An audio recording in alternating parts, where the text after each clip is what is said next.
बहुत बहुत आभार और धन्यवाद। माननीय जी को अवगत कराना चाहूंगी कि ये 11 लैब हमारे साथ जूम के माध्यम से लाइव कनेक्टेड भी हैं, जिन्हें हम स्क्रीन पर देख सकते हैं। बहुत बहुत धन्यवाद। उत्तर प्रदेश के स्वास्थ्य केंद्र ऐप का शुभारंभ जन जन को स्वास्थ्य सेवाएं उपलब्ध कराने में तकनीक का प्रयोग करने के आशय से उत्तर प्रदेश के स्वास्थ्य केंद्र ऐप का शुभारंभ आज प्रदेश के यशस्वी माननीय मुख्यमंत्री जी के कर कमलों से किया जा रहा है, जिसके अंतर्गत चिकित्सालयों को एक यूनिक आईडी के माध्यम से चिकित्सालय संबंधित समस्त जानकारी, स्वास्थ्य योजनाओं इत्यादि के विषय में जानकारी प्राप्त होगी। इसका शुभारंभ के लिए मैं माननीय मुख्यमंत्री जी से निवेदन करूंगी कि अपने कर कमलों से माउस का बटन दबाकर इसका शुभारंभ करें।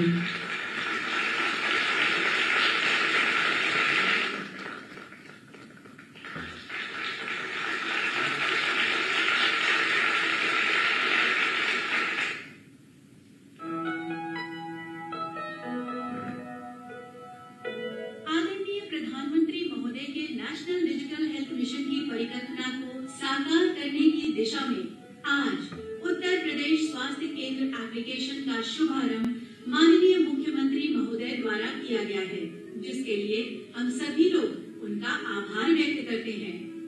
स्वास्थ्य एवं परिवार कल्याण विभाग द्वारा यूपीपीएसयू के सहयोग से प्रदेश के 25,000 से ऊपर स्वास्थ्य केंद्रों की डिजिटल मैपिंग करते हुए अलग अलग पोर्टल पर उपलब्ध औषधियों, मानव संसाधन एवं चलने वाले विभिन्न स्वास्थ्य कार्यक्रमों से संबंधित डेटा को एकीकृत करते हुए इस एप्लीकेशन को डिजाइन किया गया है।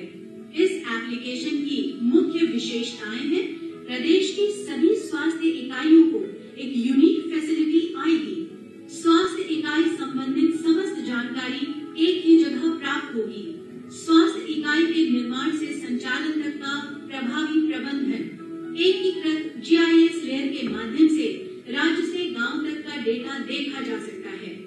एप्लीकेशन के मेन डैशबोर्ड पर राज्य के मैप पर श्रेणीवार सभी स्वास्थ्य इकाइयां देखी जा सकती हैं, जैसे कि जिला अस्पताल, स्पेशल अस्पताल। साथ ही स्वास्थ्य इकाई का संपूर्ण डेटा भी देखा जा सकता है, जैसे कि प्रोफाइल, मानव संसाधन एवं दवाइयों की उपलब्धता इत्यादि। इसी क्रम में राज्य स्तर पर सभी मानव संसाधन की प्रोफाइल एवं संख्या देखी जा सकती है। उदाहरण के तौर पर डॉक्टर की विशेषज्ञताओं के आधार पर उनकी संख्या और प्रोफाइल एवं आशाओं की संख्या और प्रोफाइल। इसी तरह राज्य एवं अन्य स्तर पर लागू स्वास्थ्य कार्यक्रमों से संबंधित इंडिकेटर को भी देखा जा सकता है। इसके अलावा स्वास्थ्य विभाग से संबंधित अन्य आंकड़े भी इस एप्लीकेशन के द्वारा प्राप्त किए जा सकते हैं। शीघ्र ही इस एप्लीकेशन को नेशनल डिजिटल हेल्थ मिशन के साथ भी जोड़ा जाएगा। अब आइए हम डेमो के माध्यम से इस एप्लीकेशन के बारे में जानें। नमस्कार। जैसा कि अभी आप देखा कि हमने एप्लीकेशन का जो राज्य स्तर के ऊपर में नक्शा था वो देखा था। इस समय जो आप देख रहे हैं वो गोरखपुर जिले का नक्शा है, जिसके ऊपर में हम देख सकते हैं ऊपर के जिला अस्पताल हैं, कितने स्पेशल अस्पताल हैं, उसी तरह से सीएचसी, पीएचसी और सब सेंटर का डेटा देखा जा सकता है। इसी नक्शे के ऊपर में हम ड्रिल डाउन करके जो है ब्लॉक लेवल के ऊपर में भी डेटा देख सकते हैं। जैसे कि चिरगावा ब्लॉक है और इसके अंदर में हम देख सकते हैं कि सीएचसी कहां पर है। तो ये सीएचसी दिखा रहा है हमारे को, इसका सीएचसी का नाम आ जाएगा। इस पर क्लिक करने के ऊपर में हम वो सीएचसी का पूरा डेटा जो है देख सकते हैं। ऊपर आप देख सकते हैं कि रूरल है, एक्टिव सीएचसी है और कितने डॉक्टर यहाँ पर पोस्टेड हैं, कितने बेड हैं, कितनी ड्रग्स हैं। ड्रग्स पे अगर हम क्लिक करेंगे तो हमें दवाइयों का पूरा लिस्ट और इस समय कितनी उपलब्धि है उसके अंदर में वो दिख जाएगी। इसी तरह से नीचे में जो है प्रोग्राम का विस्तार पूर्वक डेटा है, जिसके अंदर में कितनी यहाँ पर अस्पताल के अंदर में डिलीवरी हुई है, कितनी जो है जिनका कम वजन है ब्लॉक के अंदर में है, वो देख सकते हैं आप। इसी तरह से नीचे में हम देख सकते हैं उसकी तस्वीर है, जो फैसिलिटी है उसका तस्वीर है और नक्शे के ऊपर में हम वो फैसिलिटी देख सकते हैं और एक गेट डायरेक्शन का बटन है जिसको दबाने से हमें यहाँ का रास्ता मिल जाएगा अगर हमने वहां पर जाना है तो। इसी तरह से अगर हम सारी फैसिलिटी देखना चाहें एक ब्लॉक में, जैसा कि एसीएस सर ने बताया था कि हम देख सकते हैं कि कहां पर गैप है और अगला प्लानिंग कर सकते हैं कि हमने फैसिलिटी कहां पर या एक इकाई जो है स्वास्थ्य की इकाई कहां पर लेकर आनी है। और इसी का इस्तेमाल अभी किया भी जा रहा है। जो अभी हम 5000 सब सेंटर अलॉट कर रहे हैं उसमें इसी का इस्तेमाल किया गया है उनको अलॉट करने के लिए। जहां जहां पर गैप है वहां पर इनको अलॉट किया गया है। इसी तरह से हम नीचे देख सकते हैं कि इनमें से कितने जो है हेल्थ एंड वेलनेस सेंटर हैं वो भी देखे जा सकते हैं। इसी के साथ में अगर डिलीवरी पॉइंट है तो डिलीवरी पॉइंट भी देखे जा सकते हैं। अब ये ब्लॉक का डेटा भी हम उसी तरह से देख सकते हैं कितने गांव हैं ब्लॉक के अंदर में और कितनी टोटल फैसिलिटीज हैं।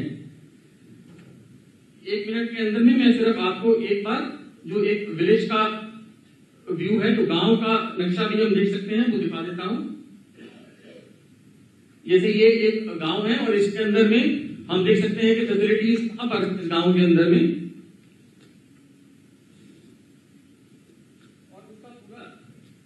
उसका पूरा डेटा भी उसी प्रकार से देखा जा सकता है। तो इसी तरह से इस एप्लीकेशन का इस्तेमाल हर लेवल के ऊपर में किया जा सकता है, राज्य से लेकर गांव तक। धन्यवाद। बहुत बहुत धन्यवाद सर।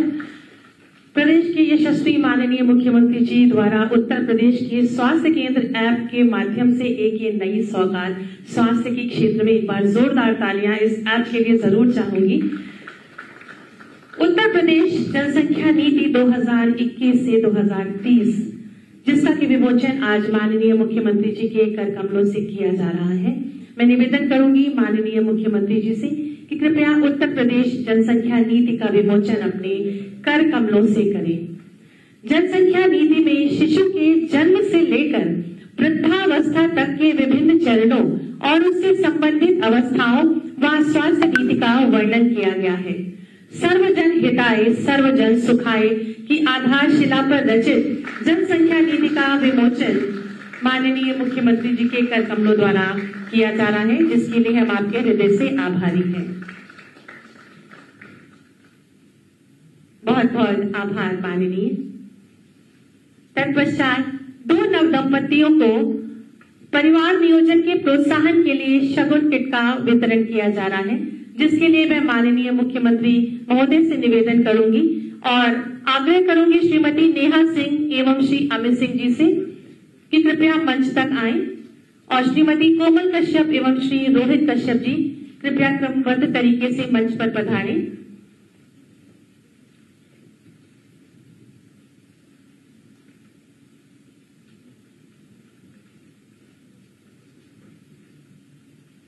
इन नवविवाहित दंपतियों को परिवार नियोजन के लिए प्रोत्साहित करने के हेतु शगुन किट का वितरण माननीय मुख्यमंत्री जी के कर कमलों से किया जा रहा है।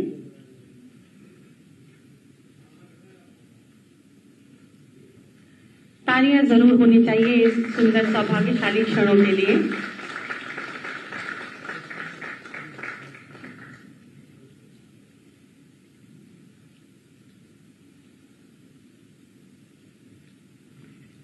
श्रीमती कोमल कश्यप एवं श्री रोहित कश्यप।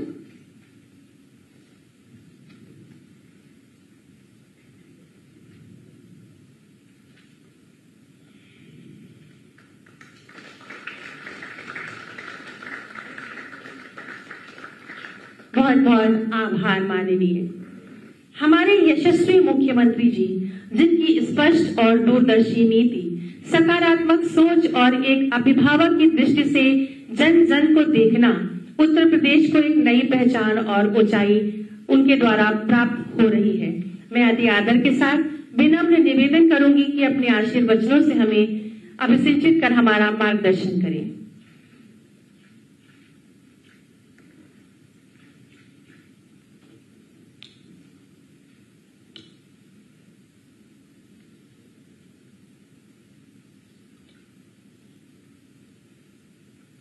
विश्व जनसंख्या दिवस के अवसर पर प्रदेश के चिकित्सा स्वास्थ्य एवं परिवार कल्याण मंत्रालय के द्वारा आयोजित आज के इस कार्यक्रम में उपस्थित विभाग के मंत्री श्री जयप्रताप सिंह जी, प्रदेश के चिकित्सा शिक्षा और वित्त विभाग के मंत्री श्री सुरेश कुमार खन्ना जी, चिकित्सा स्वास्थ्य एवं परिवार कल्याण विभाग के राज्य मंत्री श्री अतुल गर्ग जी, अपर मुख्य सचिव चिकित्सा स्वास्थ्य एवं परिवार कल्याण समित मोहन प्रसाद जी, चिकित्सा शिक्षा के प्रमुख सचिव शर्मो कुमार जी, आज के इस कार्यक्रम में उपस्थित चिकित्सा एवं स्वास्थ्य विभाग से जुड़े हुए सभी अधिकारीगण, प्रदेश के स्वास्थ्य मिशन को कुशलतापूर्वक आगे बढ़ाने में योगदान देने वाले जो विभिन्न स्वयंसेवी संगठन और संस्थाएं हैं, उनके प्रतिनिधिगण और उपस्थित भाइयों बहनों, विश्व जनसंख्या दिवस के अवसर पर मैं पूरे प्रदेशवासियों को एक खुशहाल और स्वस्थ परिवार की परिकल्पना को साकार करने के लिए हृदय से बधाई देता हूं और उनकी शुभकामनाएं भी देता हूं।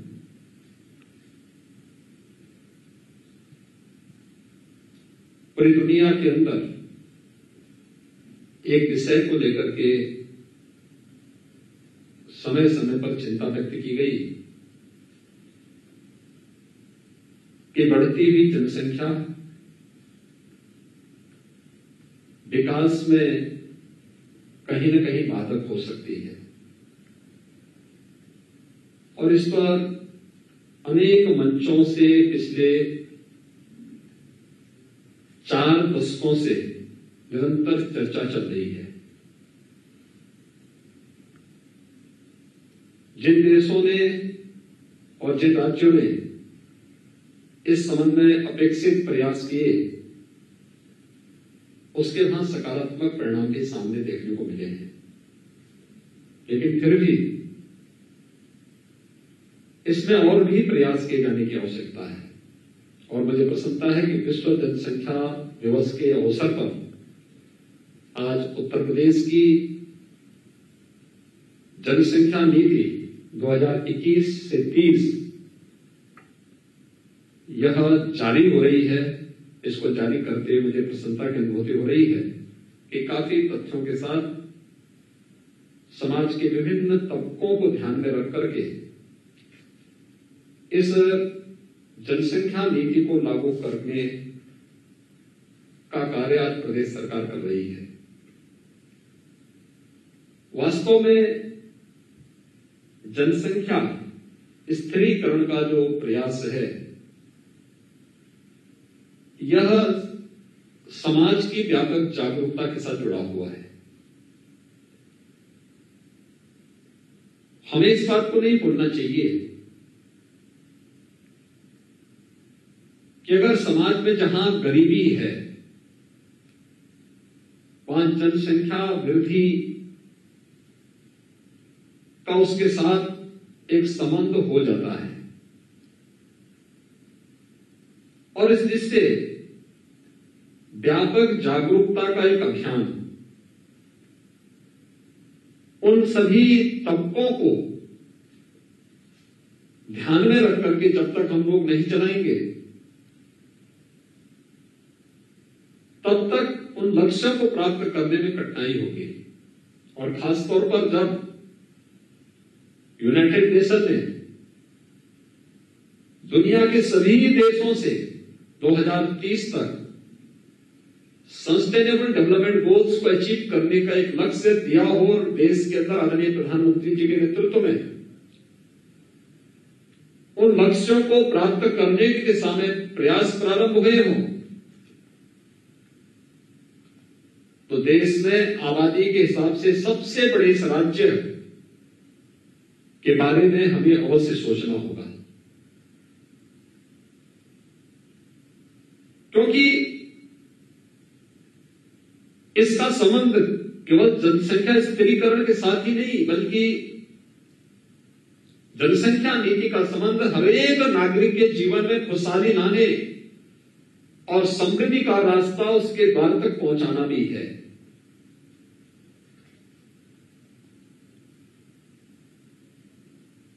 उत्तर प्रदेश विधानसभा में हम लोगों ने 2018 में 2019 में कुछ प्रयास प्रारंभ किए। 2018-19 में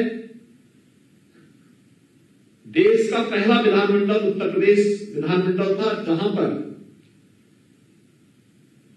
गांधी जयंती के अवसर पर सस्टेनेबल डेवलपमेंट गोल्स को अचीव करने के लिए 36 घंटे तक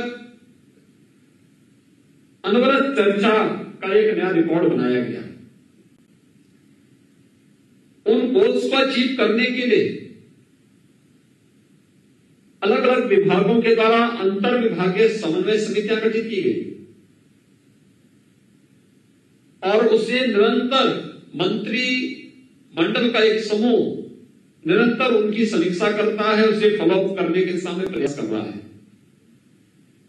लेकिन इसमें समाज के विभिन्न तबकों की भूमिका और उनका योगदान अत्यंत महत्वपूर्ण हो जाता है और इसलिए सबसे पहला कार्य अवेयरनेस का, जागरूकता का, उन तबकों को चिन्हित करना, उनके बीच में अवेयरनेस के उस प्रकार के कार्यक्रम को आगे बढ़ाना। अगर इस दिशा में हम प्रयास कर सकें और जिसका निरंतर चल रहा है वह अत्यंत महत्वपूर्ण है और ये उन स्थितियों में महत्वपूर्ण है जब देश के अंदर टीएफआर में, एमएमआर में और आईएमआर में जो अंतर देखने को मिला है, पूरे जो नेशनल एवरेज है उसमें राज्य के स्तर पर अगर हम देखेंगे तो उसमें उत्तर प्रदेश के स्तर पर और भी नए प्रयास किए जाने की आवश्यकता है। 2016 में अगर उत्तर प्रदेश के अंदर हम देखेंगे तो टीएफआर 3.3 था और राष्ट्रीय स्तर पर 2.6 था। आज के दिन पर उत्तर प्रदेश के अंदर टीएफआर 2.7 और अखिल भारतीय स्तर पर 2.3 है। यानी हमें अभी कुछ नए प्रयास करने होंगे, अतिरिक्त प्रयास करने होंगे। एमएमआर अगर हम उत्तर प्रदेश के अंदर 2016 की दृष्टि से देखें तो 258 है और आज के दिन पर यह घटकर के 197 हुआ है। लेकिन अगर अखिल भारतीय स्तर पर हम देखेंगे तो 2016 में ये 178 था और आज के दिन पर 113 है। यानी उत्तर प्रदेश को इस दिशा में और अच्छे प्रयास करने होंगे। आईएमआर 2016 में अगर भारतीय स्तर पर उत्तर प्रदेश में 53 था, आज के दिन पर यह 43 है और अखिल भारतीय स्तर पर 2016 में 42 था, आज 33 है। यानी ये तीनों जो पैरामीटर है ये हम सबको प्रेरित करता है कि कहीं ना कहीं हम क्वालिटी पर ध्यान दें और क्वालिटी किस रूप में होनी चाहिए। और अवेयरनेस, अगर दो बच्चों के बीच में अंतराल नहीं होगा तो स्वाभाविक रूप से उनके पोषण पर असर पड़ेगा। शिशु मृत्यु दर में और मातृ मृत्यु दर को नियंत्रित करने में अत्यंत कठिनाई होगी और उन स्थितियों में हम लोगों को जिन लक्ष्यों को प्राप्त करना है, जिसमें कि नेशनल एवरेज से भी उत्तर प्रदेश पीछे है, यद्यपि पिछले 4-5 वर्षों में जो प्रयास हुए हैं उसके अच्छे परिणाम भी आए हैं, लेकिन अभी और भी अच्छे प्रयास किए जाने की आवश्यकता, और ज्यादा प्रयास किए जाने की आवश्यकता है और उस दिशा में प्रयास करके हम लोग एसडीजी के लक्ष्यों को प्राप्त कर सकते हैं। इसलिए जनसंख्या स्थिरीकरण की दिशा में प्रयास, लेकिन इस प्रयास का आधार हमें इस बात को भी ध्यान रखना होगा कि देश की जनसांख्यिकी असंतुलन पर इसका कोई विपरीत असर भी न पड़े। हर तबके को इसके साथ जोड़ना होगा, हर एक तबके को उस जागरूकता अभियान के साथ जोड़ना पड़ेगा, मां और बच्चे के स्वास्थ्य को इसके साथ जोड़ना पड़ेगा। शासन की योजनाओं का लाभ 2014 के बाद से भारत सरकार ने आदरणीय प्रधानमंत्री जी के मार्गदर्शन में अनेक ऐसी योजनाएं लागू की हैं, जिन योजनाओं को लागू करके हम लोग एक बड़े तबके को इससे लाभान्वित कर सकते हैं। और मुझे लगता है कि उस दिशा में और भी अच्छे प्रयास किए जाने की आवश्यकता है। केंद्र सरकार और आदरणीय प्रधानमंत्री जी के मार्गदर्शन में उत्तर प्रदेश के अंदर हम लोगों ने प्रयास किए। उन प्रयासों की चर्चा स्वास्थ्य मंत्री जी ने अपने उद्बोधन में कहा भी, किया भी, लेकिन अभी भी हमारे स्तर पर जो नए प्रयास होने हैं उसमें अंतर विभागीय समन्वय के माध्यम से उसके बेहतर परिणाम आ सकते हैं। ये केवल यहीं पर ही नहीं, ये केवल स्वास्थ्य, चिकित्सा, शिक्षा और परिवार कल्याण विभाग से संबंधित नहीं, महिला और बाल विकास विभाग को इसके साथ जोड़ना होगा। एजुकेशन को बेसिक, माध्यमिक, उच्च या अलग अलग जो हमारे शिक्षा से जुड़े हुए संस्थान हैं उनके अंदर व्यापक अवेयरनेस के कार्यक्रम को इसके साथ जोड़ना पड़ेगा। स्वास्थ्य के प्रति जागरूकता के साथ साथ समाज स्वास्थ्य के इन सभी पैरामीटर को प्राप्त करने की दिशा में जिनके स्तर पर प्रयास हो सकते हैं उन सभी विभागों को भी जोड़ करके अंतर विभागीय समन्वय के माध्यम से हम बेहतर परिणाम दे सकते हैं। यह हमें विस्मृत नहीं करना चाहिए, क्योंकि हम लोगों ने अंतर विभागीय समन्वय के माध्यम से न केवल दिमागी बुखार को नियंत्रित किया है, बल्कि अंतर विभागीय बेहतर समन्वय के माध्यम से वैश्विक महामारी कोरोना को भी उत्तर प्रदेश ने बहुत अच्छे प्रबंधन के माध्यम से नियंत्रण की ओर ले जाने में सफलता प्राप्त की है। और मुझे विश्वास है कि जो जनसंख्या नीति का नया ड्राफ्ट आज यहां पे लॉन्च किया गया है, इसको शासन से जुड़े हुए सभी विभाग अपने सभी स्टेक होल्डर्स के साथ मिलकर के, अपने सहयोगी संस्थाओं के साथ मिलकर के प्रभावी ढंग से लागू करने में सफल होंगे, ये मुझे विश्वास है। मुझे प्रसन्नता है कि आज 11 RT-PCR की लैब भी शुभारंभ हो रही है। उत्तर प्रदेश ने पिछले 16 महीनों के दौरान वैश्विक महामारी कोरोना से लड़ते हुए, जूझते हुए, भारत सरकार के सहयोग से, आदरणीय प्रधानमंत्री जी की प्रेरणा से टेस्टिंग क्षमता को काफी आगे बढ़ाया है। जब कोरोना का पहला केस उत्तर प्रदेश के अंदर देखने को मिला था, तब हमारे पास कोई टेस्टिंग सुविधा नहीं थी। और मैं धन्यवाद दूंगा स्वास्थ्य चिकित्सा विभाग को और चिकित्सा शिक्षा विभाग को, जिन्होंने केंद्र और राज्य सरकार के सहयोग से टेस्टिंग क्षमता अब तक 4 लाख टेस्ट प्रतिदिन करने की विकसित की। मुझे लगता है देश और दुनिया के अंदर ये सर्वाधिक है, 4 लाख टेस्ट प्रतिदिन। और ये 11 नई लैब्स आई है। इसके माध्यम से हमारी टेस्टिंग क्षमता और भी बढ़ पाएगी। और हम लोगों का जो मकसद रहता था कि सैंपल का 24 घंटे के अंदर ही हम रिजल्ट दे दें, तो यह उन जनपदों की जिससे जहां पर 11 लैब्स स्थापित हो रही है, वे जनपद हैं जहां पर ज्यादातर में हमारे कोई भी मेडिकल कॉलेज नहीं, और जहां पर इसकी आवश्यकता थी। यानी अब 44 ऐसे जनपद हो गए हैं जहां पर चिकित्सा और स्वास्थ्य विभाग के द्वारा BSL लेवल 2 की जो हमारी RT-PCR लैब्स हैं, ये स्थापित हो चुकी हैं। शेष अन्य जनपदों की दिशा में हमारे वहां पर कोई ना कोई मेडिकल संस्थान है, वहां पर इस सुविधा को चिकित्सा शिक्षा विभाग के द्वारा दी जा रही है या दी जा चुकी है, लेकिन हम इस लक्ष्य को निरंतर आगे प्राप्त करेंगे, इसमें किसी भी प्रकार का कोई संदेह नहीं होना चाहिए। टेक्नोलॉजी का बहुत महत्व हो सकता है और हम लोगों ने विगत 4-4.25 वर्ष के अंदर इस बात को महसूस किया होगा। शासन की योजना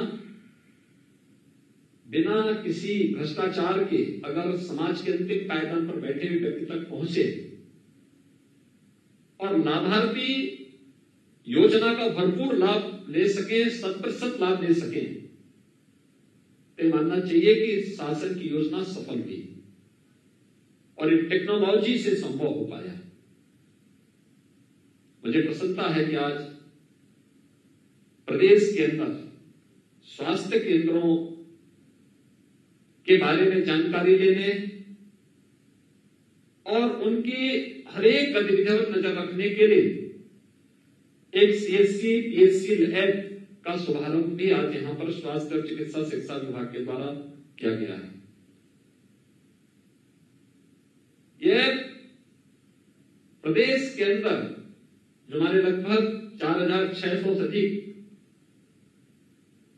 CHC PHC हैं, इन सब के उन्नयन में तो योगदान देगा, क्योंकि ये ऐप आज के दिन पर इसलिए महत्वपूर्ण है।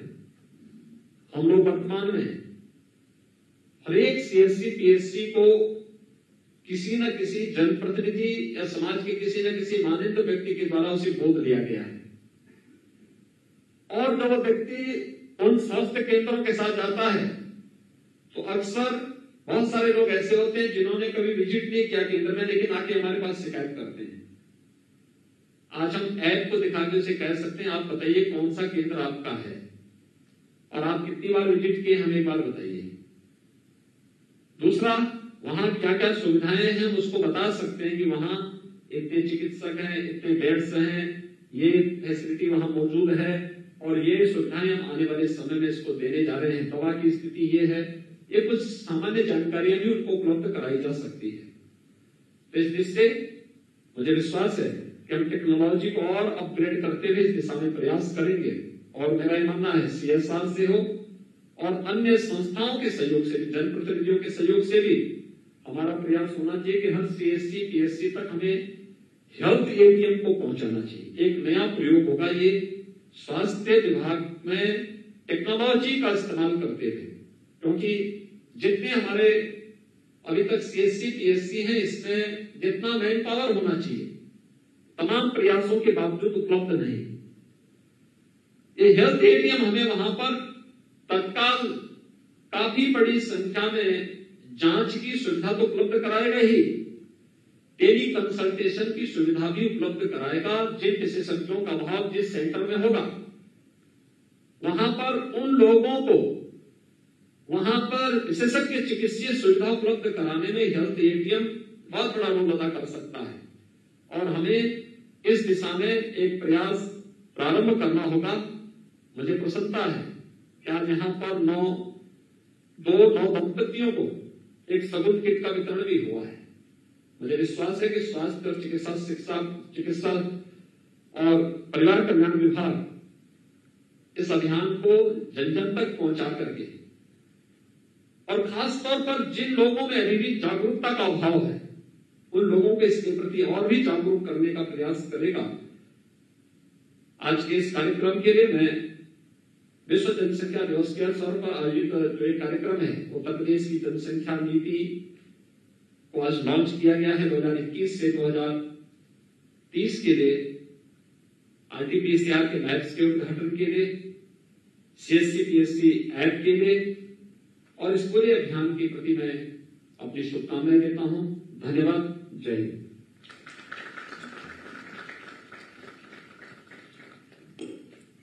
बहुत बहुत आभार और धन्यवाद माननीय, आपके प्रेरणादायक